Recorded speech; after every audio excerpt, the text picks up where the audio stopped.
महर्षि उड़िया बाबा को भी एक उपासक ने प्रश्न किया था कि महाराज जी, मन कैसे रुके? तो उड़िया बाबा ने उत्तर दिया, नियम पालन से। यदि हम नियम पर दृढ़ रहें तो मन हमारा क्या कर सकता है? नियम तो परमात्मा देखता है। हम लोग नियम पर दृढ़ नहीं रहते, इसी से हमारे देश की दुर्दशा है। संध्या वंदन तक का नियम जाता रहा है। भजन करने के लिए नियम की बड़ी आवश्यकता। हाँ, बड़े नियम की आवश्यकता है। तो जैसे प्रातः काल से सायंकाल तक की हर व्यक्ति की अपनी एक दिनचर्या होनी चाहिए। ऐसा नहीं कि आज हम 4 बजे उठे, कल 7 बजे उठे, पर फिर मन को आप कंट्रोल नहीं कर पाएंगे। मन के लिए एक दिनचर्या होनी चाहिए कि हमको 10 बजे सोना है, 4 बजे उठ जाना है। तो फिर 4 से 4:15 नहीं होना चाहिए, 4 बजे उठ जाना, ऐसा नियम बना ले। और उठ करके हमको थोड़ी देर नाम जप करना है, थोड़ी देर हमें वाणी जी का गायन करना है, थोड़ी देर हमें ध्यान, एक अपनी दिनचर्या।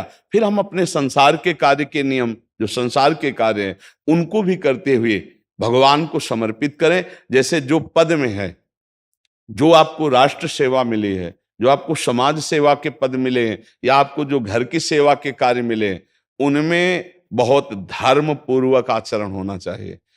अगर आप अधर्म आचरण करते हैं, अपने पद का दुरुपयोग करते हैं, तो आप सुबह जग करके थोड़ा माला चला लीजिए, फिर भी आपका कल्याण नहीं होगा, क्योंकि आप अपने पद का, अपने सेवा का दुरुपयोग कर रहे हैं। जैसे हम जानते हैं कि अधर्म आचरण है, ये अधर्मी है, हमें पता है दोषी है, और वो हमको कुछ धन दे देता है, और हम उसको मुक्त करवाने की बात सोचते हैं, और जो निर्दोष है उसको फंसा देते हैं। अब तुम चाहे जितना माला चलाने की कोशिश करो या दान पुण्य करो, वो तुम्हारा अधर्म आचरण, वो अधर्म का धन तुम्हें सतमार्ग में नहीं जाने देगा। नियम लेना चाहिए कि जिस पद में है, जिस धर्म में है, जिस कर्तव्य में है, चाहे कुछ भी हो जाए, हम अपने कर्तव्य से विमुख नहीं होंगे। जितना जप महान है, उतने कर्तव्य महान है। दोनों बातें समझना है। जब माला फेरा और इसके बाद बेईमानी, अधर्माचरण, इनका कोई नियम नहीं है कि हमें कैसे चलना है, तो वो माला काम नहीं कर पाएगा, क्योंकि उसका तभी सत्य भाव माना जाएगा माला जपला जब धर्माचरण है। धर्माचरण नियम से। बोले वो बड़े कट्टर नियम वाले हैं, उनको घूस नहीं, आप उनको भयभीत करके नहीं काम करवा सकते, प्रलोभन में काम नहीं करा सकते। ये हमारी गृहस्थी है ना, तो गृहस्थी के पालन के लिए धन चाहिए, और धन के लिए हम धर्म को आगे रखें, धन को नहीं। धर्म को, हमारा कर्तव्य क्या, प्रायः जैसे पूज्य बाबा ने कहा, आज हमारे देश में बहुत दुर्दशा हो रही है। दुर्दशा हो रही, क्यों? क्योंकि सब अपनी जगह से गलत हो रहे हैं। अगर अपनी जगह हम ठीक रहे तो हमारी दुर्दशा नहीं होगी, हमारा भजन कम होगा, लेकिन हम धर्म से चल रहे हैं तो हम विजयी होंगे। हम भगवान को प्रसन्न कर सकते हैं, क्योंकि हमें जो कार्य मिला है वो भगवान का ही कार्य, सृष्टि भगवान का कार्य। जैसे नए बच्चे कुछ वकालत पढ़ रहे थे, तो यहाँ के प्रश्न किया था कि हम जानते हैं कि वो दोषी नहीं है, हम जानते हैं कि वो दोषी है, पर दोषी हमें पैसा दे रहा है, तो हम वकालत पढ़ी इसीलिए, हम उसको जिताएंगे, तो क्या कोई पाप है? तो उनका खुला पाप है। बोले नहीं, हमारी कोई ऐसा कंपनी दो, ऐसा कुछ बोले कि हमारी कंपनी को ये सिखाया जाता है, तो हमको तो ये करना ही होगा, अगर नहीं करेंगे तो हमारी वकालत का मतलब क्या रहा? तो नहीं, वकालत का मतलब अधर्मी को मुक्त करवाना नहीं है। वकालत का मतलब अधर्मी के सबूत एकत्रित करके उसको दंड दिलवाना है, और धर्मात्मा को मुक्त करवाना है। अब इसके लिए आपके पास अर्थव्यवस्था अगर कमजोर भी है, तो धर्म व्यवस्था आपकी पूरी है। धर्म व्यवस्था ठीक है तो परिवार स्वस्थ रहेगा, सुखी रहेगा, भगवान आप पर प्रसन्न रहेंगे। अच्छा, फिर हमने तर्क रखा कि जैसे आपकी बहन के साथ कोई गलत व्यवहार करे, आपको पता है, और वो आपको 10 लाख रुपया घूस दे, तो क्या आप उसका पक्ष लेंगे? नहीं। तो फिर दूसरी बहन के साथ किया है। अब यहां विचार करना है ना, अपने भाई का अगर कत्ल किए हो, मुझे पता हो कि ये दोषी है, तो क्या हम पैसे से उसको मुक्त करने देंगे? लगेगा कि जान की बाजी लगा देंगे, और तुम्हें हम, ऐसे ही एक गरीब आदमी की किसी ने हत्या की है, तो आपका पक्ष बनता है। पर यह ज्ञान कहां मिलेगा? बिना अध्यात्म के ये ज्ञान तो मिलेगा नहीं।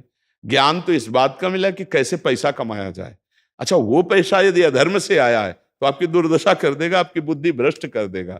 तो जो बाबा कह रहे हैं कि आज हमारे समाज की बड़ी दुर्दशा हो रही, उसका कारण यही है कि हमें अध्यात्म का ज्ञान नहीं, हमें धर्म का ज्ञान नहीं, और बड़ी बड़ी गलतियां हो जाती है। बिल्कुल पता है आदमी निर्दोष है और हम धन के प्रभाव से उसको दंड दे देते हैं। वो दंडा भगवान जब आपको पलट कर देंगे तो आप सह नहीं पाओगे, उसका परिणाम बहुत बुरा होता है। तो इसलिए समाज को चाहिए अपने अपने कर्तव्य का पालन करते हुए एक नियमावली बना ले। जैसे कुछ दुकानों का नियम होता है कि वहां फिक्स रेट होता है, नहीं होता? वहां ये नहीं चलेगा कि कसम से कहते हैं कि तुम्हें हम अपना जान करके कि 100 रुपया मीटर ये मिला है, हम बिल्कुल मुनाफा नहीं ले रहे। नहीं, झूठ क्यों बोल रहे हो? दुकान खोले हो मुनाफा के लिए, झूठ क्यों बोल रहे हो? नहीं लेंगे मुनाफा, हम जितने का लाए हैं उससे मुनाफा लेंगे, पर 120 रुपया मीटर देंगे, कपड़ा बढ़िया है, नाप फिट है, इससे नीचे नहीं उतरेंगे, हमें सफाई देने की जरूरत नहीं है कि हम कसम खाते हैं या ऐसा। हम जानते हो ये बिजली है, दुकान है, नौकर लगे हैं, तो इसका मुनाफा लेने के लिए दुकान खोलें, कोई दान करने के लिए तो नहीं। तो सबको पता है मुनाफा लेगा, लेकिन एक फिक्स दाम, उसे 10-20 रुपया का मुनाफा लेकर के हम उसको बेच रहे हैं। लेकिन झूठ क्यों बोले? बोले झूठ के बिना धंधा नहीं चलता। नहीं, ऐसा नहीं है। अब असत्य बोलोगे तो उससे जो आपको मुनाफा मिलेगा वो आपकी बुद्धि भ्रष्ट करेगा, और सत्य है कि मुनाफा के लिए है वही चीज, और आप एक फिक्स रेट में दे रहे, बढ़िया है। अब अगर आप कोई मिलावट करके भोजन सामग्री दे रहे हैं, आपको पता है, तो जो खाने वाले के हृदय में बैठे हुए भगवान हैं वो तुम्हारे जीवन में मिलावट कर देंगे, तुम्हारा जीवन महान दुखमय हो जाएगा। ये कहां समझा जाता है? एक आदमी सिंथेटिक दूध बना रहा है, उससे कहो ये अपने बच्चे को पिला, नहीं पिलाएगा। फिर ये दूसरे का बच्चा जब पिएगा तो उसकी हालत क्या होगी? दूसरे शरीर में जाएगा तो हालत क्या होगी? वो केवल धन की बुद्धि रख रहा है। एक आदमी घी में केमिकल मिला रहा है, एक ऐसे अभक्ष पदार्थ मिला है, वो स्वयं नहीं खाएगा, लेकिन वो होटलों में भेजा जाएगा, हजारों लाखों लोग खाएंगे, बीमारी बढ़ेगी, उसको रुपया से मतलब है। ये चीज, ये दुर्दशा हर जगह धर्म का ज्ञान न होने के कारण फैल रही, नहीं फैल रही। एक मरीज बीमार है, असली दवाओं में पैसे ज्यादा है, नकली दवा लेकर के असली के दाम में बेच देना, उसको बिल्कुल फायदा ना होना, लेकिन परमात्मा देख रहा है। तुम जानते हो नकली दवा है, वो तो नहीं जानता बेचारा, ज्यादा पढ़े लिखे नहीं, किसान आदमी गांव का आया है, तुमने दे दिया और उसने पैसा दिया असली के। अब वो पैसा तुम्हारी बुद्धि भ्रष्ट करेगा, तुम्हारे परिवार में कलह पैदा करेगा और तुम्हारा पतन कर देगा। ऐसे हर डिपार्टमेंट में, हर विषय में यदि हम अपने धर्म से चले, अपने सत्य से चले और थोड़ा भी भजन होगा, वो आपको उत्तम गति प्रदान करेगा।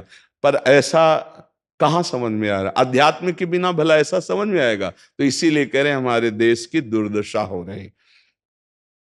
पूर्वजों में पहले यह था कि हमारा धर्म नहीं जाना चाहिए चाहे प्राण चले जाएं, हमारा चरित्र नहीं जाना चाहिए चाहे सर्वस्व नष्ट हो जाए। आज इसकी कोई परवाह नहीं, तो उसी से बुद्धि भ्रष्ट हो जाती है, जीवन एक पशुवत आचरण वाला हो जाता है, और वो अपने को बड़ा सुखी समझने लगते हैं कि हमारे पास बड़ा वैभव है। लेकिन प्यारे, उस दिन को याद करो जिस दिन तुम्हारा आखिरी समय होगा, ना तुम्हारा फार्म हाउस जाएगा, ना महल तुम्हारा जाएगा, ना बैंक बैलेंस जाएगा, ना कोई व्यक्ति, और ना ये शरीर। अब तुम्हारे कर्म तुमको भोगवाएंगे। उस समय की कौन याद करता है? अगर उस समय की याद हो तो भय लग जाए कि नहीं नहीं, पाप नहीं करूंगा, क्योंकि जाना है यहां से। अच्छा, कब जाना कुछ पता नहीं, किसी भी समय ट्रांसफर हो सकता है इस शरीर से। तो हमें लगता है कि महापुरुषों के जो वचन हैं कि हमें एक नियम से जीवन जीना चाहिए, धर्म पूर्वक जीवन जीना चाहिए, अपने कर्तव्य का पालन करना चाहिए। जो हमारे लिए कर्तव्य, आज प्रायः धन प्रधान बुद्धि होने के कारण कर्तव्य स्वाहा हो रहा है। एक विद्यालय में विद्यार्थी के लिए जो गुरु पद में बैठा है, उसका क्या कर्तव्य है? वो अपने कर्तव्य को भूला हुआ है। भला छोटे छोटे विद्यार्थियों को, जिनकी नींव पूरे राष्ट्र सेवा में, समाज सेवा में ये बन सकते हैं, अगर उनको हम सही शिक्षा नहीं दी तो उनका पूरा जीवन बर्बाद हो जाएगा। अगर उनको हम गलत सपोर्ट कर दिए तो उनका पूरा जीवन बर्बाद, क्योंकि नया जीवन है। और जगह जगह अपने अपने कर्तव्यों का यदि पालन किया जाए तो पूरा समाज सुखी हो जाए। लेकिन कर्तव्यहीनता आ रही, कोई अपने कर्तव्य को नहीं समझ रहा है। तो यही बात महापुरुष जनों को दुख लगता है कि अगर सब अपने कर्तव्य का पालन करें, धर्म का पालन करें, भगवान का नाम जप करें तो सब सुखी हो जाए।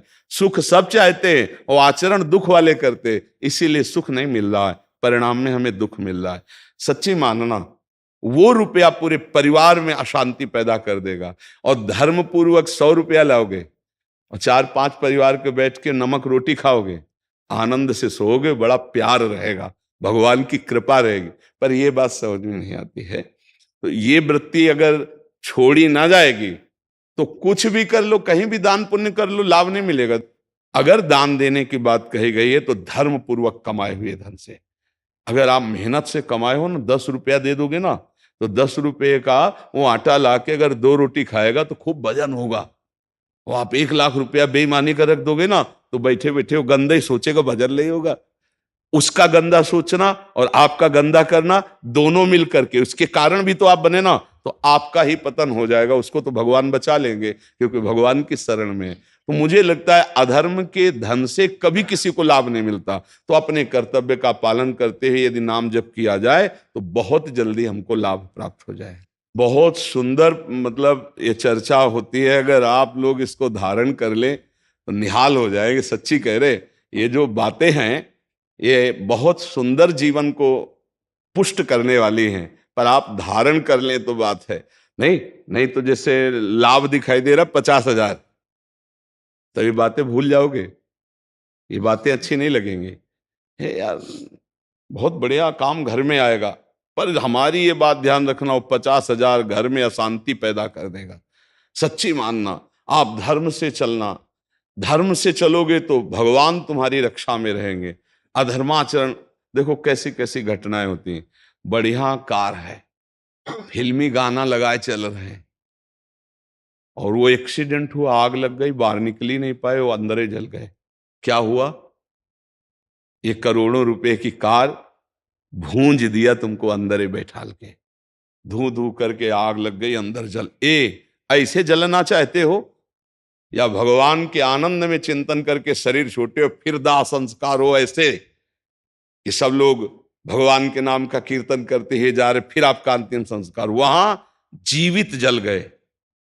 क्या हो सकता है?